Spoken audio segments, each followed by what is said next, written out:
Continuando aí nosso estudo, a pergunta 17, né, na terceira e última parte desse estudo, estudo 99, sobre a mudança do sábado, a pergunta 17 diz assim: quem primeiro ordenou por lei a observância do domingo? A resposta é Constantino o Grande, né?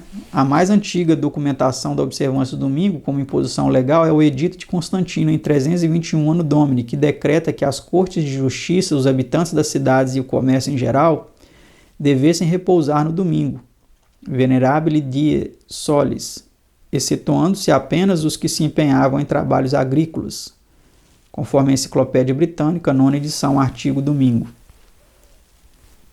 Constantino Grande fez uma lei para todo o Império, em 321 Anno Domini, estatuindo que o domingo fosse observado como dia de repouso em todas as cidades e vilas, mas permitindo que os camponeses prosseguissem em seus trabalhos. Enciclopédia Americana, artigo sábado. Inquestionavelmente, a primeira lei, quer eclesiástica, quer civil, pela qual se sabe haver sido ordenada a observância do repouso naquela época, é o Edito de Constantino, de 321 Anno Domini. Chambers, Enciclopédia, artigo sábado. Então fica demonstrado aí quem foi o primeiro a instituir o domingo como dia de descanso. Foi o imperador Constantino, né, em 321. Pergunta 18. A que obrigava a lei de Constantino? Vamos ver aí o que essa lei dizia. Que os juízes e o povo das cidades, bem como os comerciantes, repousem no venerável dia do sol. Aos moradores dos campos, porém, conceda-se atender livre e desembaraçadamente aos cuidados de sua lavoura, visto suceder frequentemente não haver dia mais adequado à semeadura e ao plantio das vinhas, pelo que não convém deixar passar a ocasião oportuna e privar-se as gentes das provisões deparadas pelo céu. Edito de 7 de março de 321 Anno Domini, Corpus Juris Civilis Cord, livro 3, título 12,3. Este edito promulgado por Constantino, que foi o primeiro a unir a Igreja Cristã e o Estado Romano, de certo modo supriu a falta da divina ordem para a observância do domingo, e o modelo seguido para todas as leis dominicais depois dele. Foi um dos passos importantes para alcançar o intento da mudança do sábado e estabelecê-la. Então foi a partir daí que tudo começou, né? A mudança do sábado para o domingo, por meio de Constantino em 321. Pergunta 19. Que testemunho sobre o caso da Eusébio, que viveu de 270 a 338, celebrado bispo, bajulador de Constantino e reputado historiador eclesiástico? Então vamos ver que testemunho ele dá sobre esse caso. Todas as coisas, sejam quais forem, que era dever fazer no sábado, nós as transferimos para o dia do Senhor, domingo. Commentary on the Psalms, Cox's Sabbath Literature, volume 1, página 381. A mudança do sábado foi o resultado dos esforços conjugados da Igreja e do Estado e passaram-se séculos antes de ser inteiramente realizada. Então isso foi algo que começou naquela época, mas foi gradativamente sendo implementado até que se tornou o que temos hoje, né, de forma bem natural para muitas pessoas, o domingo sendo observado. Pergunta 20.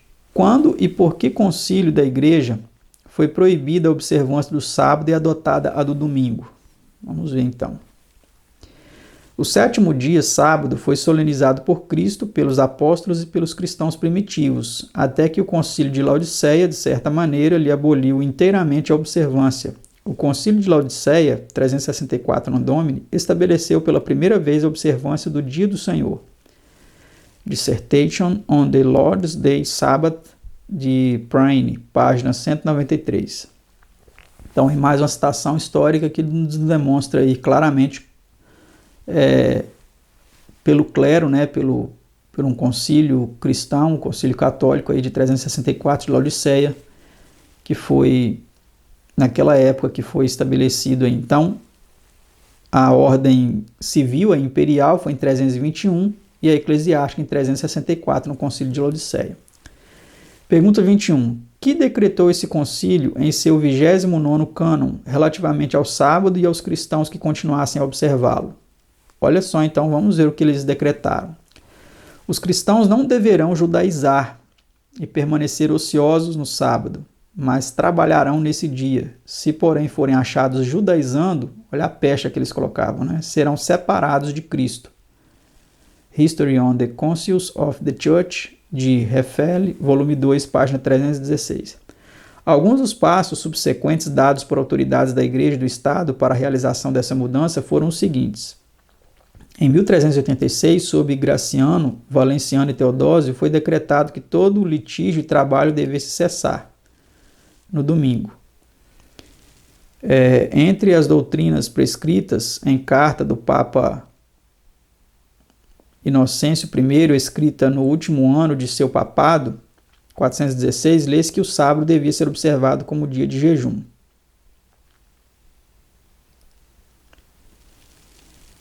Eu posso ter errado aí nessa data 1386, pode ser 386, tá?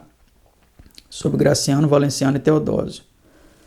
Mas se eu errei aí, depois eu vou corrigir e vai aparecer a data correta para vocês.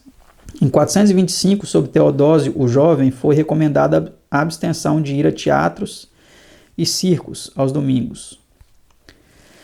Em 538, no Concílio de Orleans, foi ordenado que tudo quanto era previamente permitido no domingo ainda fosse legal, mas houve abstenção do trabalho de arar a terra ou nas vinhas, derrubadas, colheitas, debulha, plantação e cercas, a fim de que o povo pudesse mais facilmente frequentar a igreja.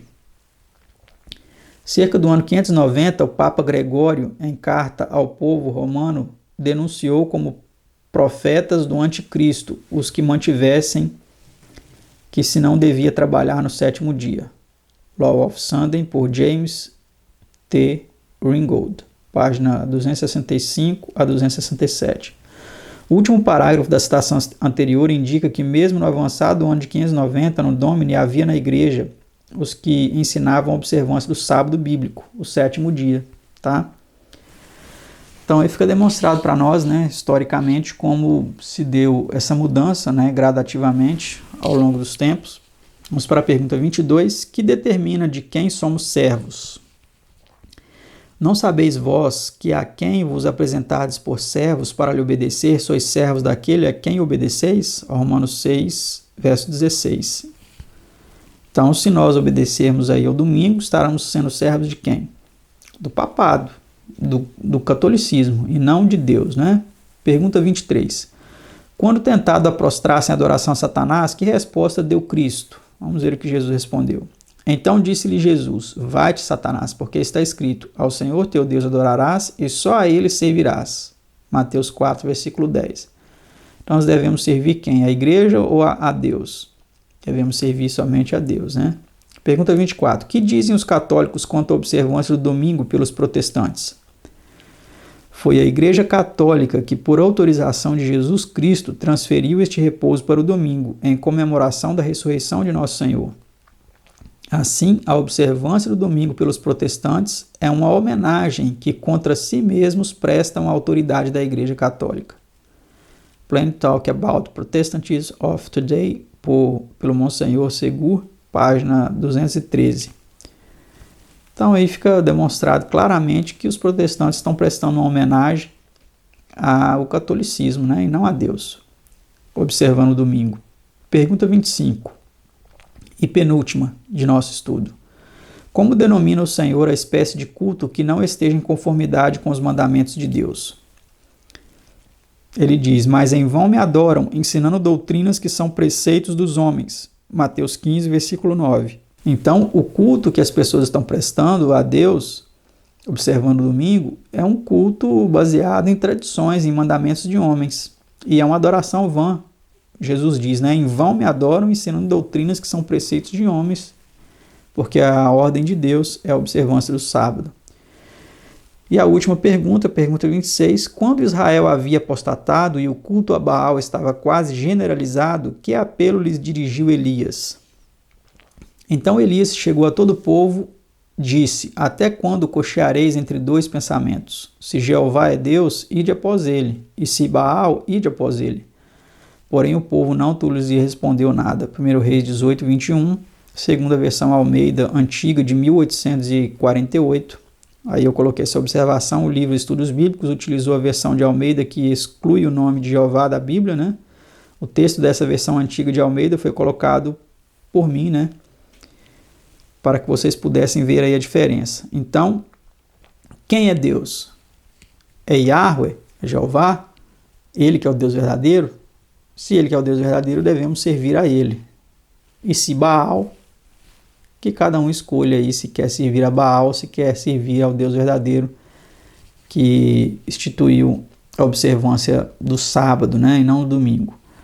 Vamos para a nota final aí de nosso estudo, que diz o seguinte: em tempos de ignorância, Deus tolera o que de outro modo seria pecado, mas em chegando à luz, anuncia a todos os homens em todo lugar que se arrependam. Atos 17:30. Expirou o período em que os santos, os tempos e a lei de Deus devia estar nas mãos do papado. Daniel 7:25. Brilha agora a luz verdadeira sobre a questão do sábado, e Deus envia uma mensagem ao mundo, convidando os homens para temerem e adorarem a Ele, e para volverem à observância do seu santo dia de repouso, o sábado do sétimo dia. Apocalipse 14, 6-12, Isaías 56, 1, 58, 1 e 12 a 13. Então, que Deus realmente aí atue no seu coração, que você se renda à verdade, porque agora você sabe de todas essas coisas, você viu como se deu essa mudança, e eu espero que você se posicione do lado da verdade, escolha o Deus verdadeiro, escolha servir ao Deus verdadeiro, observar o dia que ele instituiu e não um dia instituído pelo poder aí papal. Que Deus abençoe a todos. Obrigado por nos acompanhar aí nesse longo estudo, né, de 3 partes. E até o próximo estudo, o estudo número 100. Estamos chegando aí ao estudo de 3 dígitos, né, o primeiro estudo de 3 dígitos, aí, o estudo 100.